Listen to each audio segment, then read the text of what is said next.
Boa tarde a todos vocês, a paz de Cristo. Como é que vocês estão? Que o Senhor Jesus Cristo nessa tarde possa falar ao teu coração. Vou estar deixando uma palavra hoje abençoada. Vou estar falando no texto da parábola do filho pródigo. Que Deus possa falar àquele que está na igreja, aquele que por algum motivo saiu da igreja, se decepcionou com homens, com pessoas. E o tema vai ser o seguinte: perdido dentro da igreja. E quando eu vi esse sermão, eu não pude deixar de compartilhar com vocês. Para não se estender muito, eu gostaria de ir ao texto. Se encontra em Lucas 15, a partir do verso 25, vai dizer assim: Jesus estava contando uma parábola do filho pródigo. Ora, o filho mais velho estivera no campo, e quando voltava, ao se aproximar de sua casa, ouviu músicas e danças. Chamou um dos criados e perguntou-lhe o que era aquilo. E ele informou: veio teu irmão, e teu pai mandou matar um novilho cevado, porque o recuperou com saúde. E ele se indignou e não queria entrar. Saindo, porém, o pai procurava conciliá-lo. Mas ele respondeu ao seu pai: há tantos anos que te sirvo, sem jamais transgredir uma ordem tua, e nunca me deste um cabrito sequer para alegrar-me com os meus irmãos, com os meus amigos. Vindo, porém, esse teu filho, que desperdiçou os teus bens com meretrizes, tu mandaste matar para ele um novilho cevado. Então lhe respondeu o pai: meu filho, tu sempre estás comigo, tudo que é meu é teu. Entretanto, era preciso que nós nos regozijemos e nos alegremos, porque esse teu irmão estava morto e reviveu, estava perdido e foi achado. Esse sermão que eu vi essa semana baseado nesse texto, falou muito comigo, falou muito ao meu coração, que muitas vezes nós estamos dentro da igreja desta forma aqui que eu vou esboçar para vocês. Antes desse texto, Jesus contou 3 parábolas sobre a alegria e o encontro. Ele vai contar uma parábola da ovelha perdida que foi encontrada. O pastor chama todos para se alegrarem. A outra parábola foi a moeda perdida que foi encontrada. A mulher que chama seus vizinhos para se alegrarem. E a outra parábola é o filho perdido que voltou para casa. O pai ofereceu uma festa para se alegrar. Nessas 3 parábolas, a única pessoa que não está alegre e feliz é o irmão mais velho. Esse contexto que eu li agora, que é o irmão mais velho do pródigo. No meio dessa festa, do encontro, do resgate da salvação, há uma voz que ecoa: o filho mais velho está triste, porque o pai recebeu o filho pródigo com alegria. O filho mais velho está irado, porque o pai é misericordioso. O filho mais velho está do lado de fora, enquanto o filho pródigo está dentro da casa do pai. O perigo de estar na casa do pai somos nós cristãos, dentro da igreja, e ainda está perdido. Esse filho representou os escribas, os fariseus, que se consideravam santos e desprezavam os outros. Muitos cristãos estão assim, desprezando os outros, sendo escribas e fariseus. Esse filho representava aqueles que estão dentro da igreja, obedecendo às leis, cumprindo deveres, sem se enveredar pelos antros do pecado, pelos corredores escuros do mundo, e ainda assim estão perdidos, Quantos a gente não vê assim, né, irmãos? Uma ilustração agora. O jovem rico, criado na sinagoga, aquele que falou com Jesus Cristo. Ele foi criado na sinagoga, cumpriu os mandamentos, mas estava perdido. Viver dentro da igreja, mas desobedece os 2 principais mandamentos. Jesus ensinou que os 2 principais mandamentos da lei são amar a Deus sobre todas as coisas e amar o próximo como a si mesmo. Será que temos visto isso, irmãos, dentro da igreja? Esse filho quebrou esses 2 mandamentos. Ele nem amou a Deus, representado pelo pai, e nem seu irmão. Ele não perdoou o pai por haver recebido o filho pródigo, nem perdoou o irmão pelos seus erros. Há pessoas que estão na igreja, mas não têm amor por Deus, nem pelos perdidos.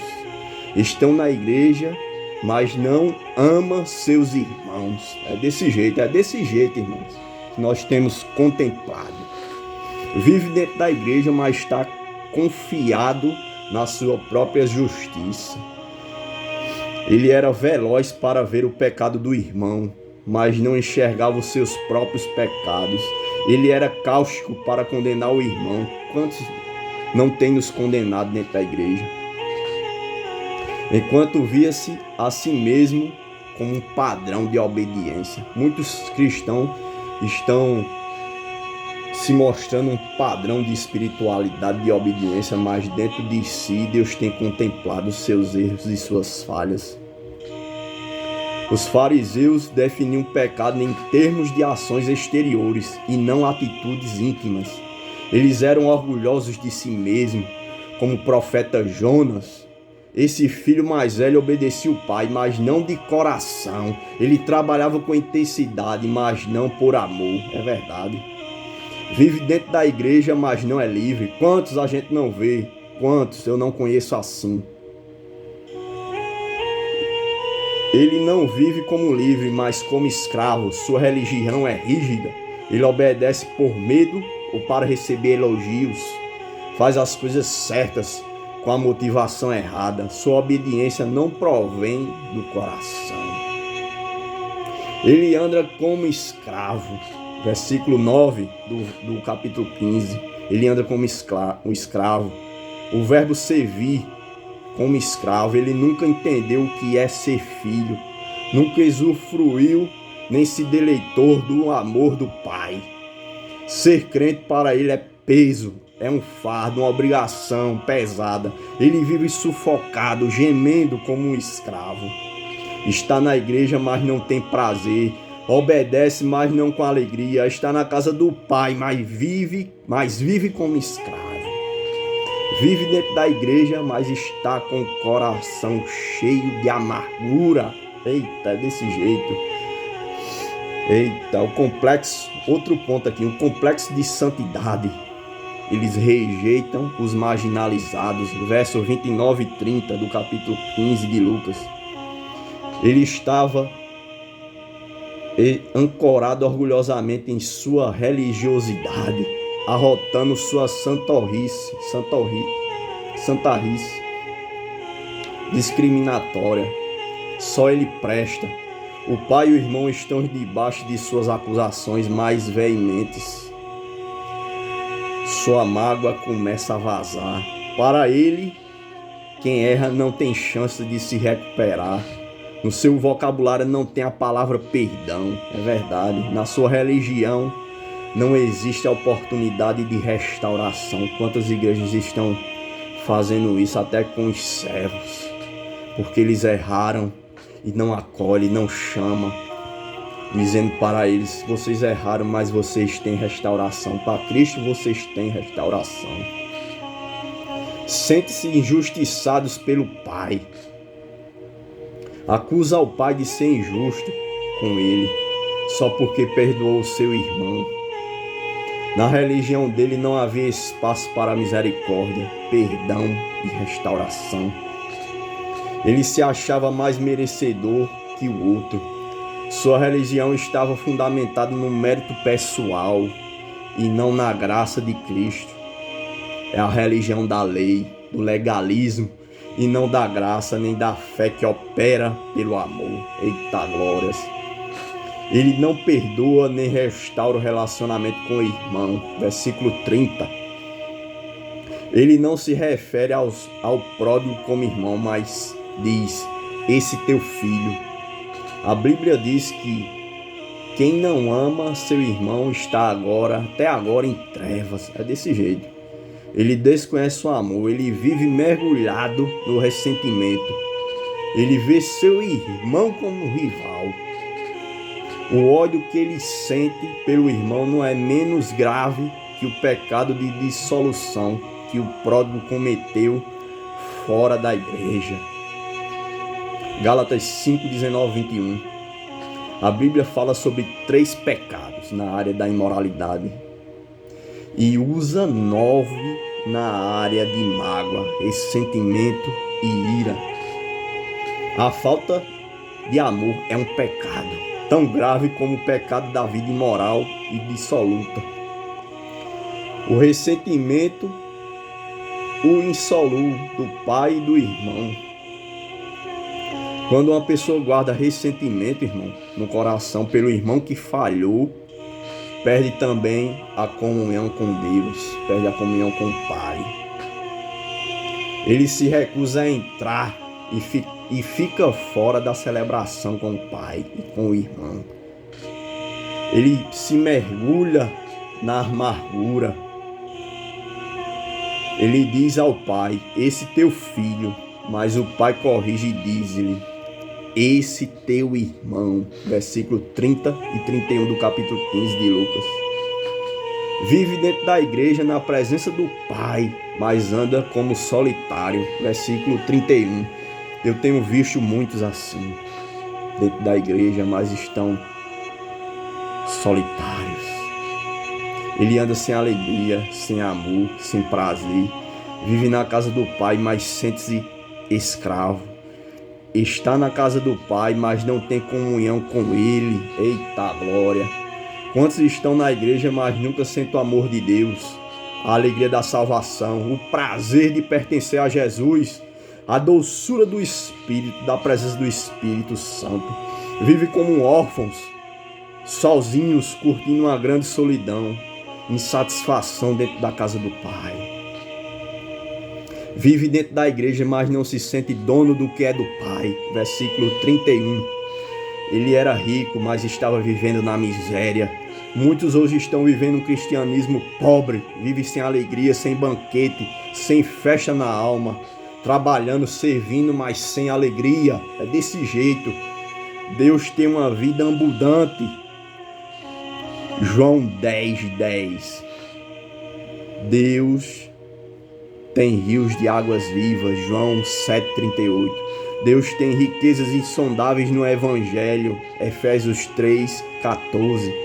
Deus tem a suprema grandeza do seu poder. Efésios 1, versículo 19. Deus tem paz que excede todo o entendimento. Filipenses 4:7. Deus tem alegria indizível e cheia de glórias. 1 Pedro 1:8. Deus tem a vida de delícias para a sua alma, irmão. Esse filho não tem nenhum proveito na herança do pai. Ele nunca fez uma festa, nunca celebrou com seus amigos, nem sequer um cabrito ele comeu.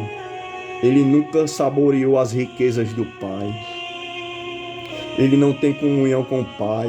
É como Absalão, está em Jerusalém, mas não pode fazer a face do rei. Está na igreja por obrigação. Ele não toma posse do que é seu. Vou fazer uma ilustração aqui agora. O homem que fez um cruzeiro em um navio e ele levou seu lanche.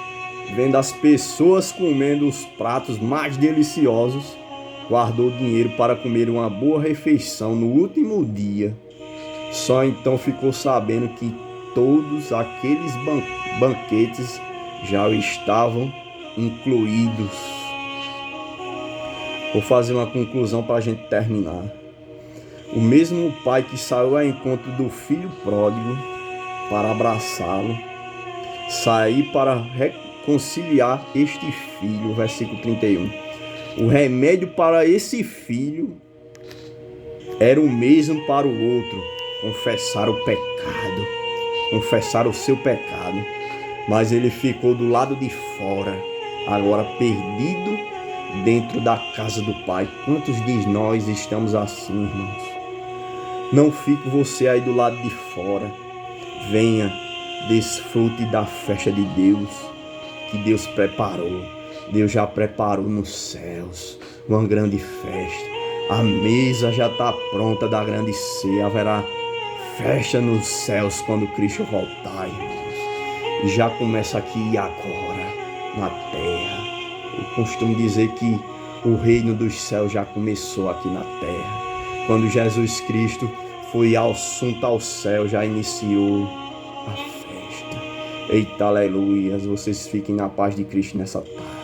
Jesus abençoe vocês. E que Deus, quem vai ver esse vídeo, que Jesus Cristo possa falar ao teu coração através do Santo Espírito de Deus.